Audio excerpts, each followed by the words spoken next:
لأ بس ده مش عدل.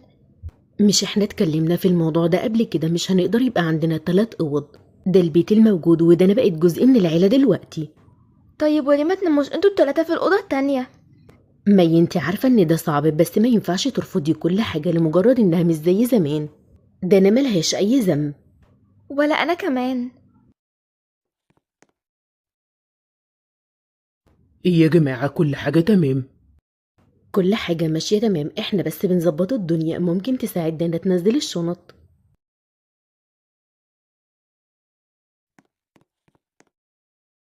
يا حبيبتي انا كمان لسه بتعلم اعيش بالوضع ده معاكي، بوعدك كل حاجة هتكون تمام.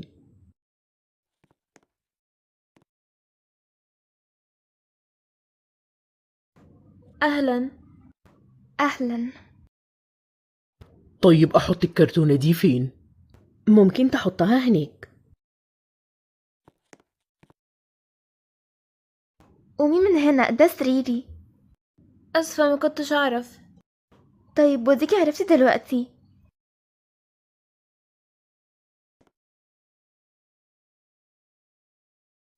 طيب انا هسيبكم بقى ترتبوا كل حاجة بنفسكم.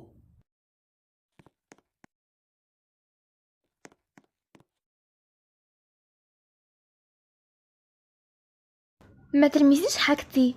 انا مش عايزه حاجتك. ما تعمليش نفس جدول مواعيدي. انا اصلا معرفش جدولك. طيب ما تبصليش كده. بس انا اصلا ما بصيتلكيش.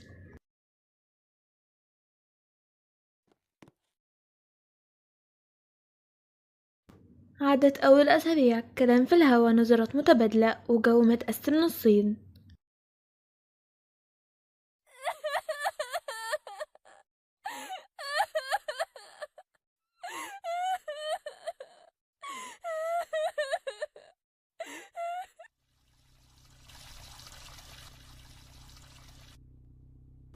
دانا انتي كويسة؟ ايوه. أنا كمان ساعات بعيط بالليل.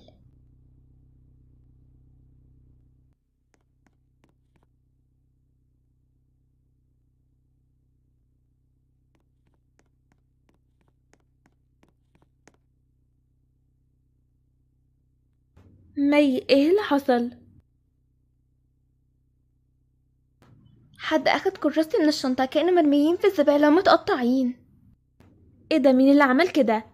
أظن ماليسيا وأصحابها من ساعة ما ماما اتجوزت وهما بيتريقوا عليا، وبيقولوا إني بقى عندي أبين وإني بنت على الهامش أو مش عارفة ايه تاني. قلتي لحد؟ لأ، ولا حد فارق معاه. انا فارق معايا.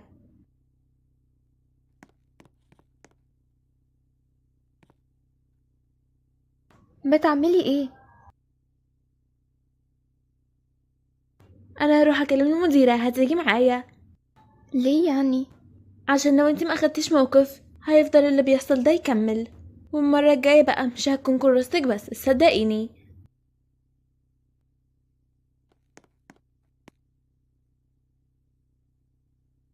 خير يا بنات، في ايه؟ مي كراستها اتقطعت وشنطتها اتنفضت واترمت في الزباله. احنا تقريبا عارفين مين اللي عمل كده. أنا مش متأكدة أوي، بس أظن إنها ماليسيا وأصحابها. من وقت ما غيرت عيلتي هما بيقعدوا يقولوا لي كلام وحش. انا اسفه جدا ان انتي بتمري بحاجه زي دي. مي، انا هكلم البنات اللي ليهم علاقه، بس محتاجه تساعديني. ينفع تحكي لمامتك كمان؟ انا ممكن اروح معاها.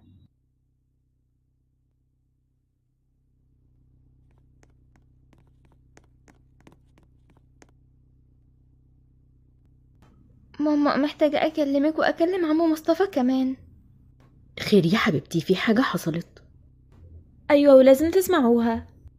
في المدرسة بيتنمروا عليا، بيكسروا حاجاتي وبيشتموني ويقولوا لي إني اللازقة، كأني إضافة على العيلة دي. معقول الكلام ده؟ طيب بقالهم قد ايه؟ أسابيع بس، ما قلتش عشان كنت فاكرة إنكم مشغولين ولازم أتحمل وخلاص. مي يا حبيبتي. انتوا عمركم ما بتسمعوني. كل حاجة عن النقل، كل حاجة عن دانا، وعن إننا لازم نديها وقت، وأنا اللي المفروض أتكيف وأتعود في صمت. معك حق يا مي، احنا كمان لسه بنتعلم، بس كان غلط اننا ننسى احساسك. ودانا هي اللي ساعدتني النهاردة، هي السبب إني فتحت الموضوع ده واتكلمت معاكم. شكرا بجد يا دانا. ولا يهمك. شكرا يا دانا ان انت اهتميتي باختك الجديدة. من دلوقتي أنا عايزة نخصص يوم في الأسبوع نتجمع فيه إحنا الأربعة ونتكلم من غير موبايلات، من غير حاجة، حتى لو ما عندناش كلام كتير نقوله. إيه رأيكم، موافقين؟ أنا موافقة. الأسبوع اللي بعده كان غريب شوية. المديرة كلمت الأطفال اللي كانوا بيضايقوني واعتذروا لي. ميريسيا توقفت عن المدرسة يومين. حسيت اني محمية رغم اني كنت لسه خايفة اروح الفسحة، بس ما كنتش لوحدي. دانا كانت بتقعد معايا وقت الغداء. ما كناش بنتكلم كتير، بس السكوت ما كانش مشحون زي الأول.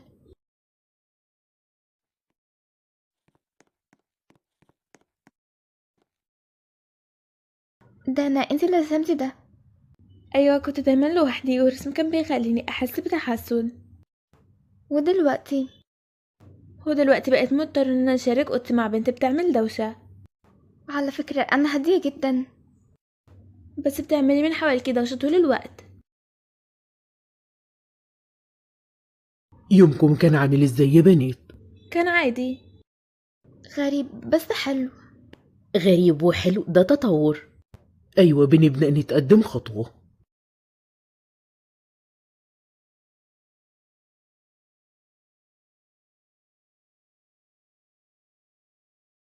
مصطفى في حاجة ولا إيه؟ كل حاجة تمام؟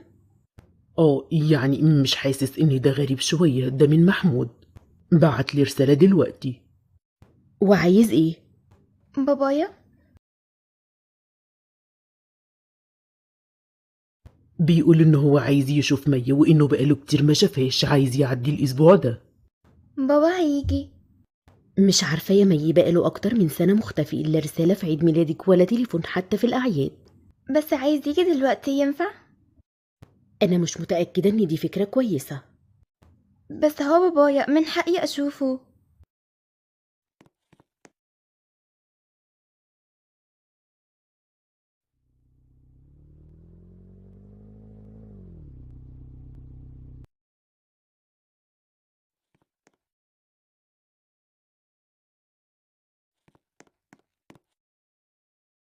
بابا. مي حبيبتي، وحشتيني قوي. ازيك يا كاميليا؟ أهلا يا محمود.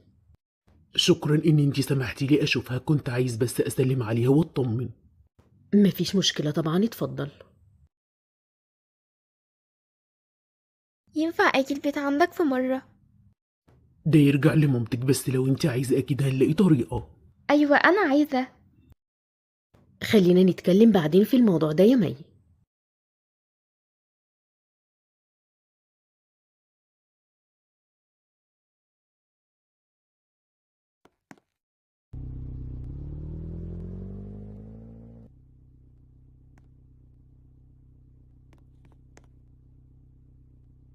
وانت ناوية تروحي معاه؟ مش عارفة، يمكن في يوم. ولو نسي تاني؟ ده مالكيش دعوة بيه.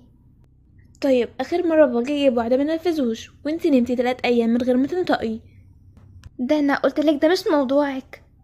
ماشي، بس المرة دي ربما يسحبناش كلنا في الدراما بتاعته.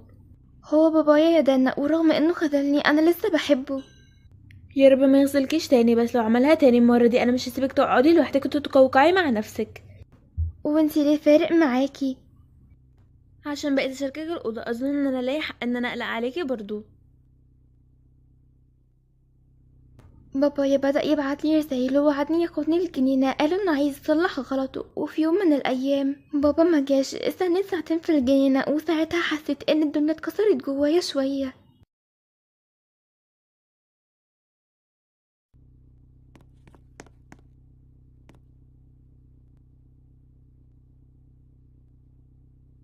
ايه، ما جاش؟ لا. حصل كده معايا برضو. ماما وعدت بحاجات وبعد كده ما عادتش بتيجي وانا بطلت اسأل. انا بس مش عايزة ابطل احبه. مش مهم ان انتي تبطلي تحبي، بس انتي لازم تبطلي تستنيه كده. انا مش مرتاح، مش بحب ازاي بيديها امل وبعدين يختفي. وأنا كمان مش بحب ده، بس هقول إيه؟ اقول لها ان باباها فاشل، انها تبطل تستناه. مش هقدر اقول لها كده، مش دلوقتي. بس برضه ما ينفعش نسيبه يجرحها. اعمل ايه؟ امنعها تقابله؟ ده مش هيكون اسوأ؟ مش عارف، بس كل مرة بيظهر فيها انتي بتتوتري وهي بتنهار. انا في اوقات بحس ان انا خربت كل حاجة، ان انا غلطت ان انا اتجوزت محمود، واني مهما حاولت ابني حاجة من اول وجديد معاك، مي عمرها ما هتعيش هنا بقلبها كله. دايما في جزء منها عايش هناك. انتي ما خربتيش حاجة، انتي بس بتربي بنت لسه بتحب باباها، وده مش ذنبك، وده جزء من حكايتها.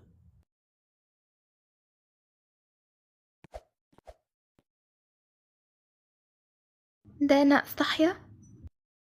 ايوه. تفتكري ماما هتوافق اني اشوف بابا تاني؟ مش عارفة. طيب انتي شايفة ايه؟ شايفة ان الكبار ساعات مش بيفهموا هم حاسين بايه ولا المفروض يعملوا ايه. زيك وزيي، بس بيعرفوا يديروا ده احسن مننا.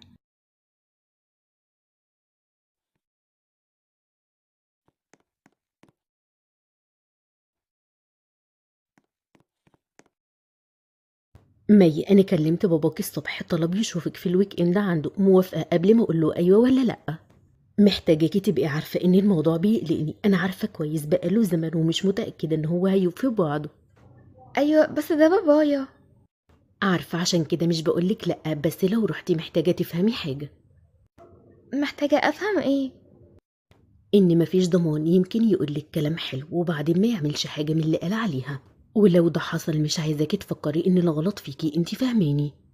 حاضر هحاول. باباكي مش انسان وحش يا مي، بس الكبار ساعات مش بيعرفوا يراعوا اللي حواليهم ولا حتى نفسهم. انا كل اللي يهمني ان انتي تكوني بخير وخلاص. انت مش متضايق اني هروح؟ شوية، بس يهمني اكتر ان انتي تكوني سعيدة. ينفع تروحي بس اليوم واحد بس، مش الويك اند كله، وعايزة اتكلم معاه الأول. شكرا يا ماما.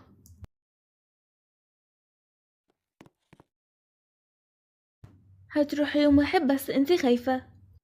ايوه بس كمان خايفة افضل عايشة في تساؤل ومش عارفة الحقيقة. لو ما حسيتيش براحة هناك دايما تقدري ترجعي. عارفة يا دانا ايه اغرب حاجة؟ ايه؟ ان لما باباكي جه البيت حسيت ان عيلتي اتكسرت، بس دلوقتي بحس ان وجودك بيصلح حاجات شوية بشوية. ايه ده؟ انتي بتقولي كلام حنين كده؟ ايوه يعني شوية. انتي قلقانة؟ ايوه حاسة اني قلقانة شوية.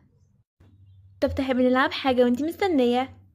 لا عايزة اكون جاهزة لما يوصل. ايه اللي حصل مالك يا كاميليا؟ محمود بعت لي رسالة بيقول لي آسف، حصل لي ظرف كده فجأة، مش هقدر أعدي أخد مي النهاردة. خليني أشوفها يوم تاني. سلمي لي عليها وقولي لها إن أنا بحبها. أنا بجد مش مصدقة تاني. هتقول لها انتي ولا اقول لها انا؟ لازم أنا اللي أقول لها.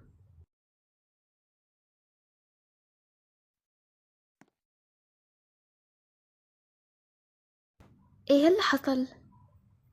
للأسف باباكي مش هيجي النهاردة. ايه ليه؟ بيقول حصل له ظرف.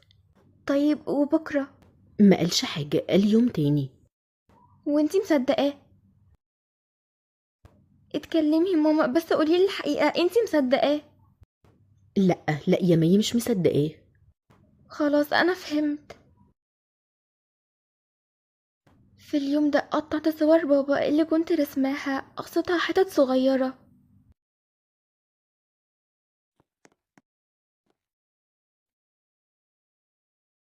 تحبي اقعد معاكي؟ ممكن اقولك حاجة وما تزعليش. اه قولي يا دانا. هو ما يستاهلكيش، بس انتي تستاهلي ناس تفضل وتكمل في حياتك. انتي ما عملتيش حاجة غلط، ولو في يوم جه وقرر يصلح غلطه ساعتها يبقى من حقك تقولي لأ.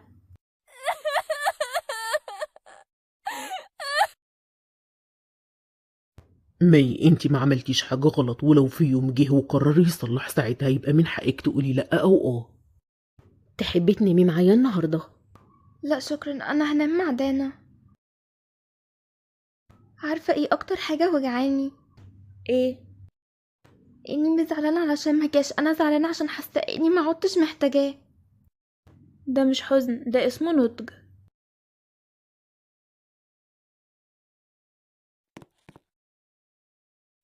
تحب اقرأ لك حاجة النهاردة؟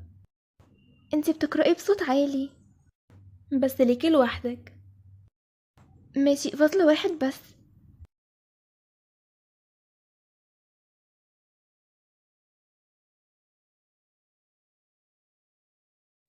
انت نمتي؟ لا بس قربت. تحب اكمل بكرة؟ ايوه بس اختار بقى انا المرة الجاية. اتفقنا، احنا كده بنعمل تقدم. انتي ما طلعتيش وحشة زي ما انا ما كنت فاكرة في الاول. ولا انت دوشة زي ما انا كنت فاكرة. الجمعة بالليل نعمل ليلة الألعاب العائلية، أي حاجة إلا الموبايل. ونلعب لعبة الصراحة. فكرة حلوة قوي.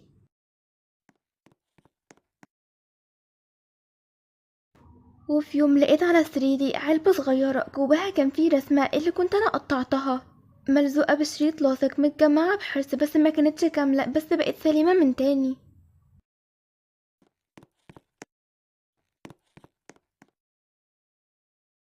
دانا انتي اللي عملتي كده.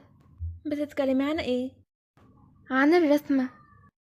يمكن كانت واحدة من الحاجات اللي بتوجع. شكرا يا دانا. ما ترميهاش تاني. لا هحتفظ بيها، بس المرة دي ليا مش علشانه. شكرا على اللي انت عملته علشان مي بالنسبة للرسمة والألعاب وكل حاجة. أيوة بس مش أنا اللي حطيت لها الحاجة في العلبة. أنا مش بتكلم بس عن كده، انت بتكلمها بتسيب لها مساحة وما بتحاولش تاخد مكان حد، بس في الحقيقة خدت المكان ده من غير ما تقصد.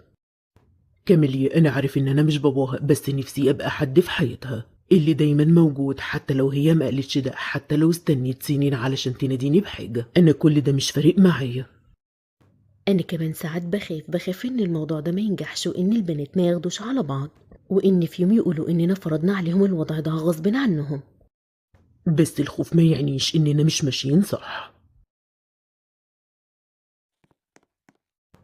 دانا في ايه؟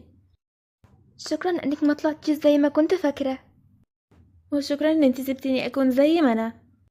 تفتكري دلوقتي بقينا اخوات؟ اظن ان انا مش هتضايق لو فعلا بقينا كده.